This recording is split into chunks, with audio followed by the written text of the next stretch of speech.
Por calidad de agua y sedimento, nosotros los que trabajamos aquí en estos cuerpos acuáticos nos estamos refiriendo a las condiciones físicas, químicas y biológicas del agua y de los sedimentos.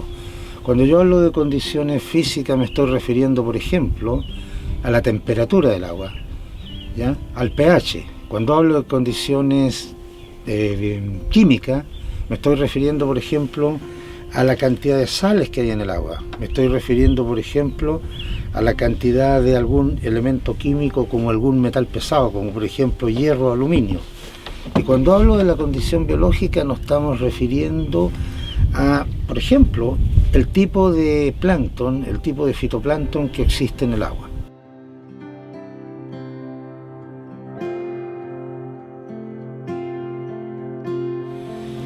El humedal del río Cruces no es un sistema homogéneo, ¿ya? El humedal está constituido por un eje central, que es el río Cruces, y a este eje central desembocan varios ríos como el Pichoy, como el Cayumapu, como el San Ramón, como el Tambillo, como el Santa María, y a estos ríos nosotros le denominamos ríos tributarios. Por lo tanto, a todo el conjunto le denominamos el humedal del río Cruces y sus ríos tributarios. Ahora, como todo este conjunto está afectado por marea, es un sistema estuarial, ¿ya? En la parte superior del área de estudio, es decir, más allá o más al norte del fuerte San Luis, no hay efecto marea, y eso es lo que nosotros denominamos el sector límnico. Y por lo tanto, nuestra área de estudio se divide en un sector límnico donde no hay marea, al norte del fuerte San Luis, un sector del eje central estuarial del río Cruces, un sector de los ríos tributarios afectados por marea, y otro sector fuera del humedal del río Cruces que nosotros utilizamos como control, que es fundamentalmente estación ubicada en el río Calle Calle. Nosotros tenemos 14 estaciones de muestreo que tratan entonces de cubrir toda esta heterogeneidad ambiental en el humedal del río Cruces y sus ríos tributarios. Estamos trabajando ahora en época de caudal bajo, ¿ya? Es decir, el nivel del agua está más bajo que, por ejemplo, durante el invierno, cuando hay mayor caudal, el nivel de agua está más alto y debido fundamentalmente al efecto de las lluvias. Ahora, es importante entonces estudiar la calidad de agua del humedal y sus ríos tributarios en época de mayor caudal, cuando hay más agua, y en época de menor caudal, porque cuando hay más agua va a haber mayor poder de disolución de los elementos compuestos químicos en el agua, y por lo tanto lo que nosotros queremos saber es cuánto se diluyen esos elementos compuestos en el invierno versus, por ejemplo, la época de menor caudal, cuando hay mayor concentración de esos elementos. Nosotros trabajamos en terreno, aquí en el humedal, con investigadores y técnicos de la Universidad de Concepción, específicamente del Laboratorio de Oceanografía Química, donde se llevan las muestras para realizar la mayor parte de los análisis químicos. Nosotros elegimos este laboratorio porque es un laboratorio acreditado ante el INN, y por la cercanía del laboratorio a este humedal, lo que permite que las muestras sean enviadas a Concepción, lleguen en un corto periodo de tiempo y se cumplan de este modo con los protocolos establecidos para tal tipo de análisis, en este caso recolección de muestras de agua.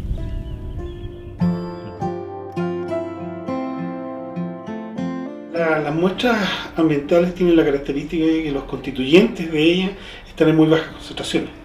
Por lo tanto, hay que tener mucho cuidado en la forma en que se toman las muestras, los envases que se utilizan y los protocolos que hay que seguir para mantener las características originales de las muestras. Es muy fácil echar a perder o contaminar una muestra en la etapa de terreno.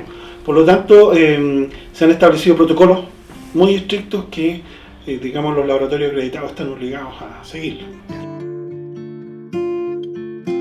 Una de las características de los laboratorios acreditados que trabajan con metales pesados, compuestos orgánicos y todo eso, es que tienen que tener condiciones ambientales, ¿no es cierto?, muy limpias, ¿ya?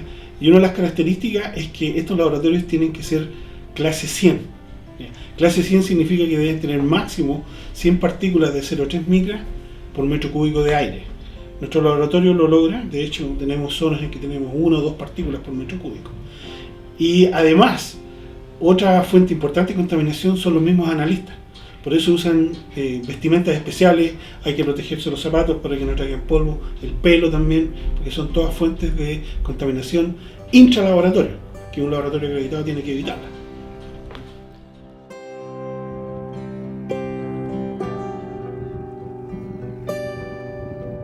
Una de las características más clásicas en un ambiente estuarial están relacionadas con la sedimentación, debido al efecto de las mareas. Entonces, no es posible intentar entender un sistema estuarial sin averiguar qué está pasando con la sedimentación.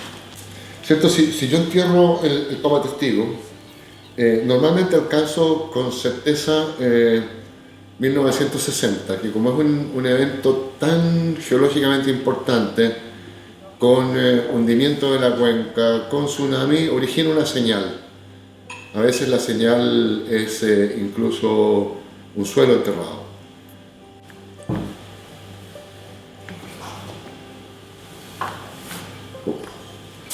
Ahí está. Entonces, mira, claramente hay una diferencia. En la parte superficial hay un sedimento bastante blando, ¿ya? Bastante blando, porque es un sedimento arenoso, ¿ya? Y los sedimentos arenosos no tienen la capacidad de compactarse.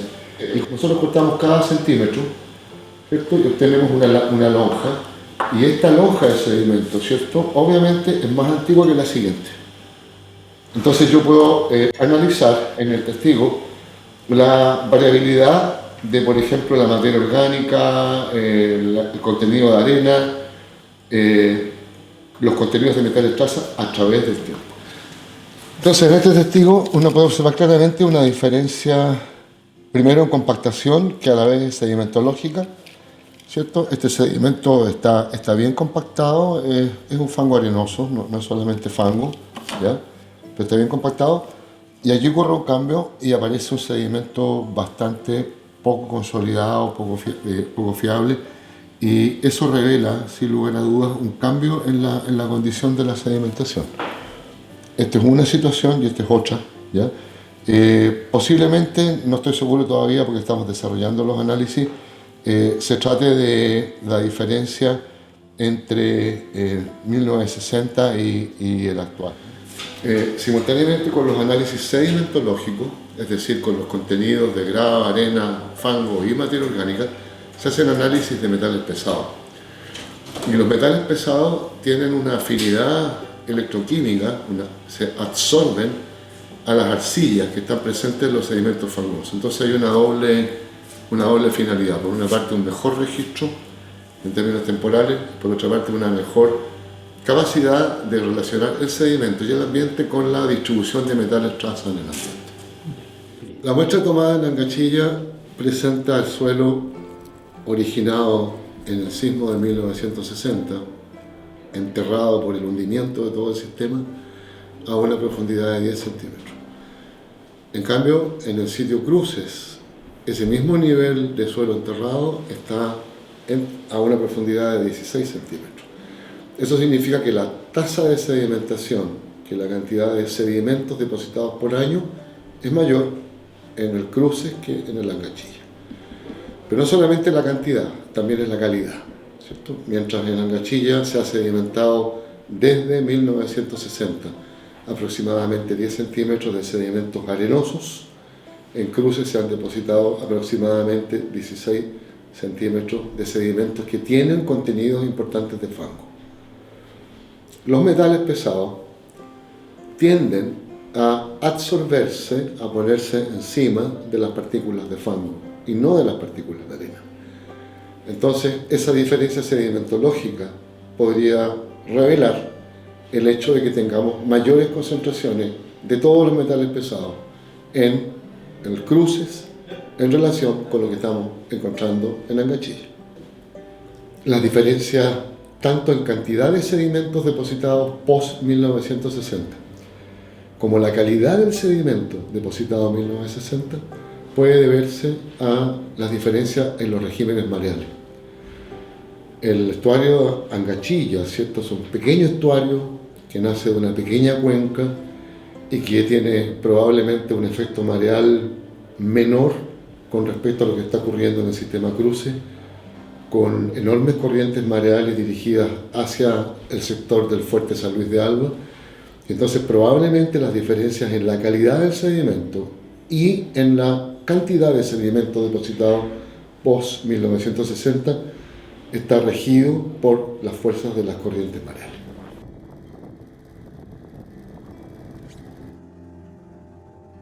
En conclusión, los resultados de los análisis químicos del agua y sedimento del diagnóstico muestran claramente que existe variabilidad en estos parámetros, pero que son comparables a otros sistemas acuáticos naturales. Sin embargo, como todo sistema entropizado, existen áreas dentro del sistema donde hay mayor variabilidad. Otra conclusión importante es que se detectó la presencia de compuestos clorados que causan un cierto grado de preocupación, como son las dioxinas y furano. No obstante, la toxicidad de estas muestras es muy baja.